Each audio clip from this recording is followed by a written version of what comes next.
Tujuan penyelenggaraan ini untuk menyeimbangkan pertama soal pemberitaan ya, sehingga tidak liar begitu. Sebenarnya tujuan kami dari LBH Ansor Jawa Timur itu ingin meluruskan pada porsi kami ya sebagai lembaga bantuan hukum, sehingga kami perlu mengundang teman-teman dari akademisi maupun dari pihak pengacaranya Gus Yakut sendiri, karena pemberitaan yang muncul itu terutama di medsos ya, itu lebih banyak pada penghakiman gitu. Kami ingin meluruskan bahwa ini ada aturan di dalam penanganan persoalan seperti yang ditangani oleh KPK ini, apalagi jeratannya adalah pasal 2 dan 3 tentang undang-undang korupsi itu, undang-undang tindak pidana korupsi. Kalau dari kacamata Ansor Jatim sendiri kasus ini kami masih menunggu karena kami juga bukan pihak yang menangani secara langsung, makanya kita menghadirkan ini walaupun via Zoom tadi dari pihak tim pengacaranya Gus Yakut. Kami ingin memberikan analisa atau sebuah pandangan yang itu dari sudut pandang hukum murni gitu loh. Maka kita juga menghadirkan para narasumber dari akademisi tadi. Artinya LBH Ansor tidak gegabah dalam hal ini, karena kita harus menyampaikan ini secara menurut pandangan-pandangan hukum. Kita tadi sudah banyak mendengar, walaupun kami juga mulai memberikan sikap jauh sebelum ini, bahwa untuk pentersangkaan Gus Yakut ini bagi kami LBH Ansor Jawa Timur itu belum memenuhi unsur-unsur pidana seperti yang di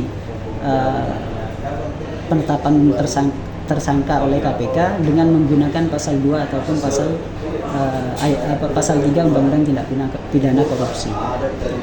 Apakah nanti ada hasil ini, ada rekomendasi yang akan disampaikan kepada pemerintah atau bahkan ke KPK dari hasil-hasil diskusi yang dilakukan oleh Ansor Jatim ini? Kalau ke KPK tidak mungkin ya, karena dia akan bergerak sendiri gitu. Artinya dia akan mewakili negara. KPK ini mewakili negara untuk menelusuri kasus ini. Nah, mungkin kami akan menyampaikan ke tim pertama itu ke tim pengacaranya Gus Yakut, karena kami juga punya atasan, tim LBH Ansor Pusat juga sedang menunggu dari cabang-cabang yang lain, dari PW-PW yang lain untuk memberikan masukan-masukan. Sebenarnya kasus ini atau perkara ini dari sudut pandang hukumnya seperti apa. Oleh karena itu di LBH Ansor Jawa Timur mengadakan ini dengan mengundang para narasumber tadi, mengundang para akademisi untuk nanti ada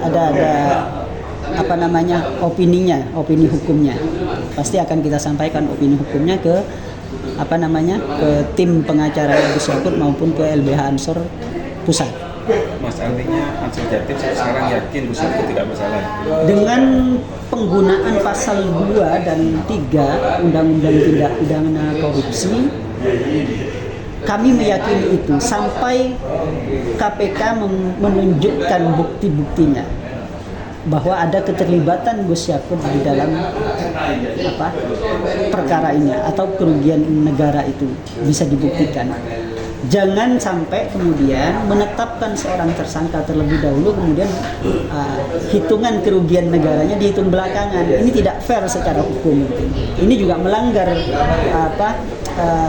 prosedur formil, dalam hal ini KUHP nasional kita ataupun KUHP yang lama.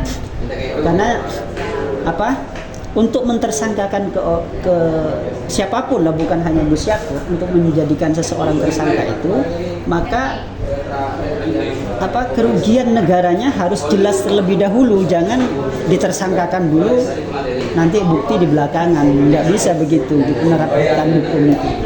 Ada gium begitu ya, bahwa hukum itu harus lebih terang dari cahaya gitu. Artinya dalam konteks ini maka ada gium itu tidak terpenuhi, sehingga kami merasa yakin bahwa dengan apa yang disampaikan oleh KPK, maka KPK ini tidak sedang menegakkan hukum gitu, tapi coba bermain-main dengan mentersangkakan orang terlebih dahulu, bukti belakangan. Itu yang kami tidak sepakat dari apa yang dilakukan oleh KPK terhadap Gus Yakut. Soal diskresi yang diambil Gus Yakut, pembagian kuota 50% gimana? Diskresi itu kan berdasarkan keputusan menteri, sehingga kita di dalam diskusi sudah tersampaikan bahwa keputusan menteri itu sah, apapun itu.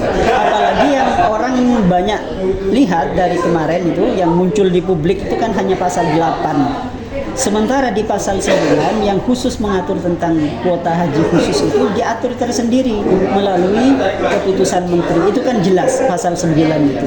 Kita perlu menyampaikan ini bahwa agar pemahaman publik juga bisa utuh gitu. Tidak hanya menggunakan pasal 8 seperti itu.